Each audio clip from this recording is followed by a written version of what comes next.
ಫಲಿಸಲಿಲ್ಲ ಪ್ರಾರ್ಥನೆ ವಿಶೇಷ ಕಾರ್ಯಕ್ರಮಕ್ಕೆ ಮತ್ತೊಮ್ಮೆ ತಮಗೆಲ್ಲ ಸ್ವಾಗತ. ಇಲ್ಲಿ ತನಕ ಸಾಕಷ್ಟು ಜನರು ಮಾತಾಡಿದ್ದಾರೆ. ಬನ್ನಿ, ಈಗ ನಮ್ಮ ಜೊತೆಗೆ ಜಾಯ್ನ್ ಆಗಿದ್ದಾರೆ ಶ್ರೀಧರ್ ಅವರು, ಮನೋವಿಜ್ಞಾನಿಗಳು. ಶ್ರೀಧರ್ ಅವರ ಕಾರ್ಯಕ್ರಮ ತಮಗೆ ಸ್ವಾಗತ.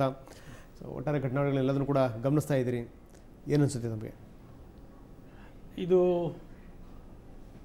ಇವತ್ತಿನ ದಿನ ಭಾರತ, ಅದರ ಸಂಸ್ಕೃತಿ, ಮಾನವ ಸಂಸ್ಕೃತಿ, ಅವುಗಳ ಎಲ್ಲಕ್ಕೂ ಬೆಲೆನೇ ಇಲ್ಲ ಅನ್ನುವಂತಹ ಒಂದು ಸಂತಾಪದ ದಿನ ಇವತ್ತು ಅಂತ ನನಗನ್ಸುತ್ತೆ. ಯಾಕೆಂತಂದರೆ ಇಷ್ಟು ದೊಡ್ಡ ವ್ಯವಸ್ಥೆಯಲ್ಲಿ, ಇಷ್ಟೊಂದು ಬೆಳೆದಿರೋ ಜನದಲ್ಲಿ, ನಾಗರಿಕತೆಯ ಪರಂಪರೆ ಇಟ್ಕೊಂಡಿರುವಂತಹ ಒಂದು ರಾಷ್ಟ್ರದಲ್ಲಿ ಒಂದು ಹೆಣ್ಣು ಮಗುವಿನ ಮೇಲೆ, ಮಗಳ ಮೇಲೆ ನಡೆದಂತಹ ದೌರ್ಜನ್ಯವನ್ನು ಅರ್ಥ ಮಾಡ್ಕೊಳ್ಳುವಂತಹ ಒಂದು ಸನ್ನಿವೇಶವನ್ನು ಕೂಡ ನಾವು ಮುಟ್ಟಿಲ್ವೇನೋ ಅನ್ನುವಂತಹ ಒಂದು ಪರಿಸ್ಥಿತಿ ಒದಗಿ ಬಂದಿದೆ. ಯಾಕೆಂತಂದರೆ ಎಷ್ಟೊಂದು ಚರ್ಚೆ ಮಾಡಬೇಕಾಗಿದೆ, ಎಷ್ಟೊಂದು ಜನ ಪ್ರತಿಭಟಿಸಬೇಕಾಗಿದೆ, ಎಷ್ಟೊಂದು ಜನ ಇದರ ಬಗ್ಗೆ ನೋವನ್ನು ಅನುಭವಿಸಬೇಕಾಗಿದೆ. ಇವನ್ನೆಲ್ಲ ನೋಡಿದಾಗ ನಮ್ಮ ವರ್ತನೆಯ ಬಗ್ಗೆನೇ ಅನೇಕ ಸಂಶಯಗಳು ಹುಟ್ಕೊತಾ ಇದೆ. ನಾವು ಬೆಳೀತಾ ಇರೋ ರೀತಿ, ಸದ್ಯದಲ್ಲಿರುವಂತಹ ವಾತಾವರಣ, ನಮ್ಮನ್ನು ಆಳ್ತಾ ಇರೋರು, ನಮ್ಮನ್ನು ರಕ್ಷಿಸ್ತಾ ಇರೋರು, ಇವರಲ್ಲೆಲ್ಲರಲ್ಲೂ ಯಾವುದೋ ಒಂದು ರೀತಿಯ ಅಗಾಧವಾದ ಮಿತಿ ಇದೆ ಅನ್ನೋದು ನನಗೆ ಮೇಲಿಂದ ಮೇಲೆ ಅನ್ನಿಸ್ತದೆ. ಯಾಕೆಂತಂದರೆ ನೀವು ಯಾವುದೇ ರೀತಿಯ ಚರ್ಚೆಯನ್ನು ನೋಡಿದಾಗ ಮೂಲ ಕಾಣಿಸೋದೇನಪ್ಪ ಅಂತಂದರೆ ವರ್ತನೆಯಲ್ಲಿ ಯಾತಕ್ಕೆ ಇಂತಹದ್ದೊಂದು ಕಾಣಿಸ್ತಾ ಇದೆ, ಹೇಗೆ ನಾವು ದೌರ್ಜನ್ಯಗಳನ್ನು ಮಾಡೋದಕ್ಕೆ ಮನಸ್ಸು ಬರುತ್ತೆ.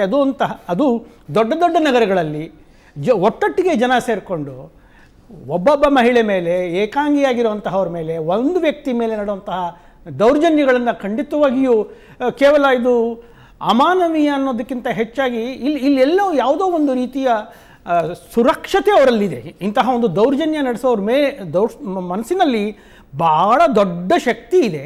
ಅವರ ಹಿನ್ನೆಲೆ ಕೂಡ ನನಗನ್ಸುತ್ತೆ ನಾವು ಏನು ಮಾಡಿದ್ರೂ ಇದು ಸರಿಯೇ ಅನ್ನೋಂಥ, ಅಂದರೆ ನೈತಿಕವಾಗಿಯೂ ಕೂಡ ಪರಿಪೂರ್ಣವಾಗಿರುವಂತಹ ಒಂದು ಸಾಮಾಜಿಕ ವ್ಯವಸ್ಥೆ ನಮ್ಮಲ್ಲಿ ಹುಟ್ಟಿಲ್ಲ. ಬೇಕಾದಷ್ಟು ದೇವರುಗಳಿರ್ಬೋದು, ಬೇಕಾದಷ್ಟು ದೇವತೆಗಳಿರ್ಬೋದು, ದೇವಸ್ಥಾನಗಳಿರ್ಬೋದು, ದೈವಭಕ್ತಿ ಇರೋರಿರ್ಬೋದು, ಸ್ವಾಮಿಗಳು ಸನ್ಯಾಸಿಗಳಿಗೆ ಲೆಕ್ಕವೇ ಇಲ್ಲ, ಶಿಕ್ಷಣ ಸಂಸ್ಥೆಗಳಿಗೆ ಲೆಕ್ಕವೇ ಇಲ್ಲ, ವಿದ್ಯಾಬುದ್ಧಿಗೆ ಆ ವಿಷಯದಲ್ಲೂ ಕೂಡ ಯಾವ ಕೊರತೆಯೂ ಇಲ್ಲ. ಇವೆಲ್ಲ ಇದ್ದು ಕೂಡ ಇಂತಹ ಒಂದು ಕನಿಷ್ಠ ರೀತಿಯ ವರ್ತನೆಯನ್ನು ಪ್ರದರ್ಶಿಸಬೇಕಂತಂದರೆ ಖಂಡಿತವಾಗಿಯೂ ಏನಾಗ್ತಾ ಇದೆ ನಮಗೆ ಅಂದರೆ ಇಡಿಯಾಗಿ ನಾವು ಯೋಚನೆ ಮಾಡಬೇಕಾಗತ್ತೆ, ಸಮಗ್ರವಾಗಿ ಇದ್ರ ಬಗ್ಗೆ ಚಿಂತಿಸಬೇಕಾಗುತ್ತೆ ಅನ್ಸುತ್ತೆ ರಂಗನಾಥ್. Yes sir. ಸೊ ಮತ್ತಷ್ಟು ನಾನು ನಿಮ್ಮ ಜೊತೆ ಚರ್ಚೆ ಮಾಡ್ತೀನಿ. ಬನ್ನಿ, ಮೆಜೆಸ್ಟಿಕ್ನಲ್ಲಿ ನಮ್ಮ ಪ್ರತಿನಿಧಿ ನಾಗೇಂದ್ರ ಜನರ ಜೊತೆಗೆ ಮಾತಾಡಿದ್ದಾರೆ. ಜನ ಏನು ಹೇಳ್ತಾರೆ ಅಲ್ಲಿ, ಅವರು ಕೇಳೋಣ ಬನ್ನಿ. ನಡುವೆ ಹೋರಾಡ್ತಿರುವಂತಹ ಪ್ಯಾರಾಮೆಡಿಕಲ್ ಸ್ಟೂಡೆಂಟ್ ಇಂದು ಸಿಂಗಾಪುರದ ಮೌಂಟ್ ಎಲಿಜಬೆತ್ ಆಸ್ಪತ್ರೆಯಲ್ಲಿ ನಿಧನ ಆಗಿದ್ದಾಳೆ. ಕೇಂದ್ರ ಸರ್ಕಾರ ಆರೋಪಿಗಳ ಬಗ್ಗೆ ಯಾವ ರೀತಿ ಕ್ರಮ ಕೈಗೊಳ್ಳಬೇಕು ಅನ್ನೋ ಒಂದು ಮಾತುಗಳನ್ನು ನಾವು ಸಾರ್ವಜನಿಕರನ್ನ ಕೇಳೋಣ. ಬನ್ನಿ, ಈಗ ಎಲ್ಲಮ್ಮ ಅನ್ನೋ ನಮ್ಮ ಜೊತೆ ಇದ್ದಾರೆ, ಅವ್ರನ್ನೇ ಕೇಳೋಣ. ಮೇಡಮ್, ಏನು ಈ ದಿಲ್ಲಿಯಲ್ಲಿ ಆದಂಥ ಒಂದು ಅತ್ಯಾಚಾರ, ಆಕೆ ಇವತ್ತು ಮೃತಪಟ್ಟಿದ್ದಾಳೆ, ಅದ್ರ ಬಗ್ಗೆ ಈಗ 6 ಜನ ಆರೋಪಿಗಳನ್ನ ಅವರು ಅರೆಸ್ಟ್ ಕೂಡ ಮಾಡಿದ್ದಾರೆ. ಅವ್ರ ವಿರುದ್ಧ ಕೇಂದ್ರ ಸರ್ಕಾರ ಯಾವ ರೀತಿ ಕ್ರಮ ಕೈಗೊಳ್ಳಬೇಕು? ಅವ್ರಿಗೆ ಜೀವಾವಧಿ ಶಿಕ್ಷೆ ಕೊಡೋದಕ್ಕಿಂತ ಗಲ್ಲು ಶಿಕ್ಷೆ ಕೊಟ್ಟರೆ ಮುಂದೆ ಈ ಥರ ನಡೆಯದಂತೆ ಜನರು ಉಪಯೋಗಿಸ್ತಾರೆ. ಭಯ ಭೀತಿ ಇರುತ್ತೆ. ಅವ್ರಿಗೆ ಕೊಡಬೇಕಾಗಿದ್ದು ಗಲ್ಲು ಶಿಕ್ಷೆನೇ ಹೊರತು ಜೀವಾವಧಿ ಶಿಕ್ಷೆ ಅಲ್ಲ. ಅದೇ ಅವಳ ಆತ್ಮಕ್ಕೆ ಶಾಂತಿ ಸಿಗೋದು. ಅಂದರೆ ಏನು ಬಸ್ಸಲ್ಲಿ ಪ್ರಯಾಣಿಸ್ತಿದ್ದಂತಹ ವೇಳೆ 6 ಜನರ ಒಂದು ತಂಡ ಆಕೆ ಮೇಲೆ ಅತ್ಯಾಚಾರ ಮಾಡಿದ್ರು, ಯಾರು ಇಲ್ಲದೆ ಟೈಮಲ್ಲಿ. ಈ ಬಗ್ಗೆ ಸೆಕ್ಯೂರಿಟಿ ಬಗ್ಗೆ ನೀವೇನು ಹೇಳ್ತೀರಾ? ಸೆಕ್ಯೂರಿಟಿ ಅಂದರೆ ಸ್ವತಂತ್ರ ಅಂತ ಹೇಳ್ತಾರೆ, ಮಹಿಳೆಯರಿಗೆ ಸ್ವತಂತ್ರ ಕೊಟ್ಟಿದ್ದೀವಿ ಅಂತ. ಏನು ಸ್ವತಂತ್ರ ಕೊಟ್ಟಿದ್ದಾರೆ? ಒಬ್ಬ ಒಂಟಿಯಾಗಿ ಓಡಾಡೋಕ್ಕಾಗೋದಿಲ್ಲ. ಬಾಲ್ಯ ಮಗು ಮೇಲೆ ಅತ್ಯಾಚಾರ ಮಾಡ್ತಾರೆ. ಇದೇ ರೀತಿ ಪೇಪರಲ್ಲಿ, ನ್ಯೂಸಲ್ಲಿ ಎಲ್ಲ ನೋಡ್ತಾ ಇದ್ದೀವಿ. ಆದರೆ ರಕ್ಷಣೆ ಅನ್ನೋದನ್ನು ಮಾತ್ರ ಗೌರ್ಮೆಂಟ್ ಕೊಟ್ಟಿಲ್ಲ ಇವತ್ತಿಗೂ ಮಹಿಳೆಯರಿಗೆ. ಇಲ್ಲಿಯಲ್ಲಿ ಬಸ್ ಒಳಗಡೆ 6 ಜನ ಕುಕೃತ್ಯವನ್ನು ಎಸಗಿದ್ರು ಒಂದು ಹುಡುಗಿ ಮೇಲೆ. ಆ ಒಂದು ಬಸ್ನಲ್ಲಿ ಒಂದು ಯಾವುದೇ ರೀತಿಯ ಸೆಕ್ಯೂರಿಟಿ ಇಲ್ಲ. ಯಾವ ರೀತಿ ಮಹಿಳೆಯರಿಗೆ ಸೆಕ್ಯೂರಿಟಿ ನೋಡಿ? ಇವಾಗ ಹೇಳ್ಬೇಕಂದ್ರೆ ಮಹಿಳೆಯರಲ್ಲಿ ಇಷ್ಟಾಗಿ ಹೇಳ್ಬೇಕಂತ ಹೇಳಿದ್ರೆ, ಯಾವುದೋ ಒಂದು ಮೊಬೈಲ್ ಆಗಲಿ ನೋಡಿ, ಮೊನ್ನೆ ವಿಧಾನಸಭೆಯಲ್ಲಿ ಯಾವುದೋ ಮಿನಿಸ್ಟ್ರು ಸೆಕ್ಸ್ ಪಿಕ್ಚರ್ ನೋಡ್ತಾ ಕುಂತಿದ್ರು. ಆ ಸೆಕ್ಸ್ ಪಿಕ್ಚರ್ ನೋಡ್ತಾ ಇರಬೇಕು ಟೈಮಲ್ಲಿ ತಮ್ಮ ಸೆಕ್ಸ್ ಆಟೋಮೆಟಿಕ್ ಬರ್ತದೆ. ಯಾವುದೋ ಒಂದು ಸೆಕ್ಸ್ ಫಿಲ್ಮ್ ನೋಡ್ಬೇಕಾದ್ರೆ, ಸೆಕ್ಸ್ ಪಿಕ್ಚರ್ ನೋಡ್ಬೇಕಾದ್ರೆ ಆಟೋಮೆಟಿಕ್ ಸೆಕ್ಸ್ ಬರುತ್ತೆ. ಆ ಸೆಕ್ಸ್ ಬರೋ ಕಾರಣ ಏನು? ಸೆಕ್ಸ್ ಪಿಕ್ಚರ್ಲಿಂದ. ಒಂಟಿ ಏನು ಬರ್ತಾ ಇದೆ ಅಂದ್ರೆ ರೇಪ್ ಮಾಡಲೇ ಇರ್ತಾರೆ, ರೇಪ್ ಮಾಡೇ ಮಾಡ್ತಾರೆ. ಇದಕ್ಕೆ ಕೂಡಲೇ ಹೇಳ್ಬೇಕಂದ್ರೆ ಸೆಕ್ಸ್ ಪಿಕ್ಚರ್ಗಳನ್ನ ಬಂದ್ ಮಾಡಬೇಕು. ಮೊಬೈಲಾಗಲಿ, ಇಂಟರ್ನೆಟ್ಟದಾಗಲಿ, ಎಲ್ಲಿ ಆಗಲಿ. ಆವಾಗ ನಮ್ಮ ಮಹಿಳೆಯರೆಲ್ಲರೂ ಅಕ್ಕ ತಂಗಿ ಅಂತ ನಾವು ಭಾವನೆ ನೋಡ್ಕೊಬೇಕಾಗತ್ತೆ. ಅಕ್ಕ ಭಾವನೆಯಿಂದ ನೋಡ್ತಾ ಇರ್ತೀವಿ. ಮೊದಲು ಕೂಡಲೇ ಹೇಳ್ಬೇಕಂದ್ರೆ ಯಾರೋ ತಪ್ಪಿಸ್ತಾರದಾಗಲಿ ಅವ್ರಿಗೆ ಕೂಡಲೇ ಗಲ್ಲು ಶಿಕ್ಷೆ ಆಗಲೇಬೇಕಂತೂ ನಮ್ಮೆಲ್ಲರ ಪರವಾಗಿ ನಾವು ಕೇಳ್ತೀವಿ. ಸರ್, ನೀವೇನು ಹೇಳ್ತೀರಾ ಇದ್ರ ಬಗ್ಗೆ? ನಮ್ಮ ದೇಶದಲ್ಲಂತೂ, ಭಾರತ ದೇಶದಲ್ಲಿ ಇನ್ನೂವರೆಗೂ ಬರೀ ಬಾಯಿಲೆಲ್ಲ ಅಷ್ಟೇ ಕಾನೂನು ಕೇಳ್ತಾ ಇದ್ದೀವಿ. ಈ ರಾಜಕಾರಣಿಗಳು ಬಂದುಬಿಟ್ಟು ಬರೀ ಕಾನೂನುಗಳನ್ನು ಕೈಯಲ್ಲಿ ಇಟ್ಕೊಂಡು ತೂರ್ತಾ ಇದ್ದಾರೆ ಅಷ್ಟೇ. ಕಾನೂನು ರೀತಿಯಲ್ಲಿ ನಡೆಸ್ತಾ ಇಲ್ಲ ಇವರು. ನಮ್ಮ ಹೈಕೋರ್ಟ್ ಆಗಲಿ ನಮ್ಮ ಸುಪ್ರೀಂ ಕೋರ್ಟ್ ಆಗಲಿ ಕಾನೂನುಗಳು ಇದಾವಲ್ಲ, ಈ ರಾಜಕಾರಣಿಗಳು ಮುಸ್ತಾ ಇದ್ದಾರೆ. ಬರೀ ಅವ್ರ ದಬ್ಬಾಳಿಕೆಯಿಂದ ಅವರು ಇದರಿಂದನೇ ಹೋಗ್ತಾ ಇದ್ದಾರೆ. ಇದು ನಿನ್ನೆ ನೈಟ್ ನಮ್ಮ ಜರ್ನಿಯಲ್ಲಿ ಬಸ್ಸಲ್ಲಿ ಬರ್ತಾ ಇದ್ರು ಇದೇ ಮಾತು ಕೇಳ್ತಾ ಇರೋದು. ನಾವು ಇದು ಮರಣ ಆಗಿದೆ ನನಗೆ ಗೊತ್ತಿರಲಿಲ್ಲ, ಇದೊಂದು ಸ್ಟೋರಿ ಕೇಳ್ತಾ ಇರೋದು ಬಸ್ಸಲ್ಲೆಲ್ಲ. ಅವ್ರಿಗೆ ಜೀವನ ಇದನ್ನೇ ಮಾಡಬೇಕು, ಅವ್ರಿಗೆ ಸಹಿಸಿಬಿಡ್ಬೇಕು ಅಷ್ಟೇ. ಸೊ ಒಟ್ಟಾರೆಯಾಗಿ ಹೇಳಬೇಕು ಅಂತಂದರೆ ಇಡೀ ದೇಶಾದ್ಯಂತ ಒಂದೇ ಕೂಗನ್ನು ಕೊಡ್ತಾ ಇದೆ, ಅದು ಜೀವಾವಧಿ ಶಿಕ್ಷೆ ಕೊಡಬಾರ್ದು, ಆರೋಪಿಗಳಿಗೆ ಗಲ್ಲಿಗೆ ಏರಿಸಬೇಕು ಅನ್ನೋ ಮಾತು. ಕ್ಯಾಮ್ರಾ ಪರ್ಸನ್ ಸತೀಶ್ ಜೊತೆ ನಾಗೇಂದ್ರ ಬಾಬು, ಸುವರ್ಣ ನ್ಯೂಸ್. ಸೊ ಬನ್ನಿ, ಇದ್ರ ಬಗ್ಗೆ ಡಾಕ್ಟರ್ ವಿಜಯಲಕ್ಷ್ಮಿ ಏನು ಹೇಳ್ತಾರೆ ಕಣ ಮೇಡಮ್. ಈ ಪ್ರತಿಭಟನೆಗಳಾಗ್ತವೆ ಅಂಥೇಳಿ ಎಲ್ಲ ಕಡೆ ಬ್ಯಾರಿಕೇಡ್ ಹಾಕ್ಕೊಂಡು ನಾಯಕರು ಒಳಗಡೆ ಕೂತಿರೋದ್ರ ಬಗ್ಗೆ ತಾವೇನೋ ಪ್ರತಿಕ್ರಿಯೆ ಕೊಡ್ತೀನಿ ಇದ್ರಿ ಆಗಲೇ.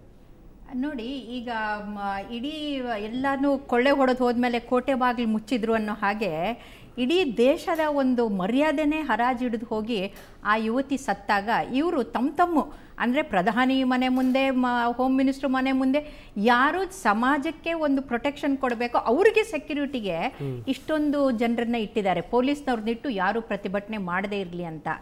ಇದನ್ನು ಯೋಚಿಸಿದರೆ ಎಷ್ಟು ಶೋಚನೀಯ, ಎಷ್ಟು ವಿಪರ್ಯಾಸ ಅಂತ ಯೋಚನೆ ಮಾಡಿ. ಒಬ್ಬ ಪ್ರಧಾನಿ ತೀರ್ಕೊಂಡ್ಮೇಲೆ ಅವರ ಹೆಂಡತಿ ಇಬ್ಬರು ಮಕ್ಕಳಿಗೆ 1 ವರ್ಷಕ್ಕೆ 380 ಕೋಟಿ ರೂಪಾಯಿ ಖರ್ಚು ಮಾಡ್ತಾ ಇದ್ದಾರೆ. ಅಂದರೆ ಒಂದು ದಿನಕ್ಕೆ 1 ಕೋಟಿಗಿಂತಲೂ ಹೆಚ್ಚು ಖರ್ಚು ಮಾಡ್ತಾ ಇದ್ದಾರೆ. ಆದರೆ ಜನಸಾಮಾನ್ಯರಿಗೆ ಒಂದು ನಯಾ ಪೈಸಾ ಪ್ರೊಟೆಕ್ಷನ್ ಇಲ್ಲ. ಇದು ಯೋಚನೆ ಮಾಡಬೇಕಾದಂಥ ಒಂದು ಗಂಭೀರವಾದಂಥ ವಿಚಾರ. ಜನಸಾಮಾನ್ಯರಿಗೆ ಪ್ರೊಟೆಕ್ಷನ್ ಕೊಡೋಕ್ಕೆ ನೀವಿದ್ದೀರಾ ಅಥವಾ ನಿಮ್ಮ ಪ್ರೊಟೆಕ್ಷನ್ಗೋಸ್ಕರ ಇಡೀ ದೇಶ ಇದೇನಂತ ಯೋಚನೆ ಮಾಡಬೇಕು. ಎರಡನೇದಾಗಿ ಎಲ್ಲರೂ ಹೇಳಿದ್ರು ಗಲ್ಲಿಗೇರಿಸಬೇಕು, ಇದು ಮಾಡಬೇಕು, ಫಿಯರ್ ಈಸ್ ದ ಕೀ. ಖಂಡಿತ ಒಪ್ಕೊಳ್ತೀನಿ. ಯಾಕಂದರೆ ಆ ಫಿಯರ್ ಯಾವಾಗ ಬರುತ್ತೋ ಆವಾಗ ಇದು ಕಡಿಮೆ ಆಗುತ್ತೆ. ಭಯ ಎಷ್ಟು ಮುಖ್ಯನೋ ಭಕ್ತಿನೂ ಅಷ್ಟೇ ಮುಖ್ಯ. ಒಂದು ಕಡೆ ಭಯ ಆದರೆ ಇನ್ನೊಂದು ಕಡೆ ಭಕ್ತಿ. ಒಬ್ರು ಯಾರೋ ಹೇಳಿದರು ಮಕ್ಕಳಿಗೆ ಹೇಳ್ಕೊಡ್ಬೇಕು ಅಂತ. ಇದನ್ನು ನಾನು ಒಂದು ಉದಾಹರಣೆ ಹೇಳ್ತೀನಿ. ವಿಶ್ವ ಸಮ್ಮೇಳನಕ್ಕೆ ಹೋದಾಗ ಒಬ್ಬರು ರೆಹಮತುಲ್ಲಾ ಅಂತ ವಿಶ್ವಾದ್ಯಂತ ಹೆಸರು ಮಾಡಿದಂಥ ವ್ಯಕ್ತಿ ಕೇವಲ ಊಟಕ್ಕೆ ಹೋಗುವಾಗ ನಾನು ಪೈಲೆ ಆ್ಯಪ್ ಅಂತಂದೆ, ನೈ ಯು ಮಸ್ಟ್ ಗೋ ಫಸ್ಟ್ ಅಂತಂದರು. ಅಂದರೆ ಒಂದು ಹೆಣ್ಣಿಗೆ ಕೊಡುವಂಥ ಶಿವಲ್ರಿನ ಅವರು ಕಲ್ತಿದ್ರು. ನಾನು ಹೇಳಿದೆ ತಾವು ದೊಡ್ಡವರು ತಾವು ಮುಂದೆ ಅಂತಂದೆ. ಅದಕ್ಕೆ ಅವ್ರು ರೆಹಮತುಲ್ಲಾ ಅವ್ರು ಹೇಳಿದರು, ಇಲ್ಲ ನಾನೇನಾದರೂ ಒಂದು ಮಹಿಳೆಯನ್ನು ಹಿಂದೆ ಹಾಕಿ ಮುಂದೆ ಹೋದರೆ ನನ್ನ ತಾಯಿ ನನ್ನ ಕ್ಷಮಿಸೋದಿಲ್ಲ ಅಂತಂದರು. ನನಗೆ ಆಶ್ಚರ್ಯ ಆಯಿತು. ಅವ್ರಿಗೆ 80 ವರ್ಷ, ಇನ್ನು ಅವ್ರ ತಾಯಿ ಹೇಗೆ ಅಂತ ಕೇಳಿದಾಗ wherever she will not forgive me. ಅಂದರೆ 3 ವರ್ಷಕ್ಕೆ ಮಗುವಿಗೆ, ಒಬ್ಬ ಹೆಣ್ಣು ಮಗಳಿಗೆ ಕೊಡಬೇಕಾದಂಥ ಮರ್ಯಾದೆಯನ್ನು ತಾಯಿ ಮನೆಯಲ್ಲಿ ಕಲಿಸ್ಕೊಟ್ರೆ ಆ ಗಂಡು ಮಕ್ಕಳು ಇನ್ನೊಬ್ಬರ ಮೇಲೆ ಅತ್ಯಾಚಾರ ಮಾಡೋದಿಲ್ಲ, ಅವರು ಕಲಿತಾರೆ ಅಂತ ನಾನು ಹೇಳ್ತೀನಿ. ಎಸ್ ಮೇಡಮ್ ಮತ್ತಷ್ಟು ನಾನು ನಿಮ್ಮ ಜೊತೆಗೆ ಚರ್ಚೆ ಮಾಡ್ತೀನಿ. ಸೊ ನಾನು ಇನ್ನೊಂದು ವಿಷಯ ಹೇಳ್ಬೇಕು ಅಂದ್ಕೊಂಡೆ ರಂಗನಾಥ್ ಸರ್. ಈಗ ಇಷ್ಟೊಂದು ಮಾಸ್ ಪ್ರೊಟೆಸ್ಟ್ ಏನಕ್ಕಾಯಿತು ಅಂದರೆ people have lost faith in the system. ಜನ ಈ ಕಾನೂನು ಅದಕ್ಕೆ ಏನೇನು ಒಂದು ತಪ್ಪಾದಾಗ ಕಾನೂನು ಅದನ್ನು ಹ್ಯಾಂಡಲ್ ಮಾಡೋಷ್ಟು ಕೇಪಬಿಲಿಟಿ ಇದು. ಇಮಿಡಿಯೇಟಾಗಿ ಕಾನೂನೇ ಅದನ್ನು ಹ್ಯಾಂಡಲ್ ಮಾಡಿಬಿಟ್ರೆ, ಲಾ ಎನ್ಫೋರ್ಸ್ಮೆಂಟ್ ಹ್ಯಾಂಡಲ್ ಮಾಡಿಬಿಟ್ರೆ ಯಾರು ಬೀದಿಗೆ ಬರುವಂಥ ನೆಸೆಸಿಟಿ ಇಲ್ಲ. ಲಕ್ಷಾಂತರ ಜನ ಅಲ್ಲಿ ಬಂದರು ಅಂದರೆ people have lost system faith. ನೋಡಿ, ಬೆಂಗಳೂರಿನಲ್ಲಿ ಜ್ಞಾನ ಭಾರತಿನಲ್ಲಿ ನ್ಯಾಷನಲ್ ಲಾ ಸ್ಕೂಲ್ ವಿದ್ಯಾರ್ಥಿನಿ ಇದೊಂದು ರೇಪ್ ಪ್ರಕರಣ ಆಯಿತು. ಅವರ್ ರಿಯಾಕ್ಷನ್ ಈಸ್ ನಿಲ್. ಒಂದು ಸ್ವಲ್ಪ ದಿವಸ ಅದನ್ನು ದೊಡ್ಡದಾಗಿ ಎಲ್ಲರೂ ಖಂಡಿಸೋದು ಎಲ್ಲ ಆಯಿತು. But end of the day ಸತ್ತೇ ಹೋಯ್ತದು, ನ್ಯಾಚುರಲ್ ಡೆತ್. ಮತ್ತು ಬಾಯಿ ಮುಚ್ಚೋದ್ರಲ್ಲೂ ಯಶಸ್ವಿ ಆಯಿತು ನಮ್ಮ ಸಿಸ್ಟಮ್ಮು. ಅಂದರೆ ಯಾರು ಕಂಪ್ಲೇಂಟ್ ತೊಗೊಂಡು ಹೋಗ್ತಾರೋ ಅವ್ರ ಪ್ರಾಬ್ಲಮ್ಮನ್ನು ಸಾಲ್ವ್ ಮಾಡಿ ಮತ್ತೆ ಅದಕ್ಕೆ ಒಂದು ಲಾಜಿಕಲ್ ಎಂಡಿಂಗ್ದಂಗೆ ತೊಗೊಂಡೋಗೋದು ಬಿಟ್ಟು ಮಧ್ಯದಲ್ಲೇ ಅದನ್ನು ಬಾಯಿ ಮುಚ್ಚಿಸ್ಬಿಡೋದು. ಅವರೇ ಹೆದರ್ಕೊಂಡ್ಬಿಡ್ಬೇಕು ಆ ಕಂಪ್ಲೇಂಟ್ ತೊಗೊಂಡೋದ್ರು. ಸೊ ಹಾಗಿರ್ಬೇಕಂದ್ರೆ they are justified in coming on to the streets and protesting. Yes ಮತ್ತಷ್ಟು ನಿಮ್ಮ ಜೊತೆಗೆ ಚರ್ಚೆ ಮಾಡ್ತೀನಿ. ಸೊ ಈ ವಿರಾಮ ತಗೊಳ್ಳೋಣ, ವಿರಾಮದ ಬಳಿಕ ಮತ್ತೆ ಚರ್ಚೆಯನ್ನು ಮುಂದುವರಿಸೋಣ.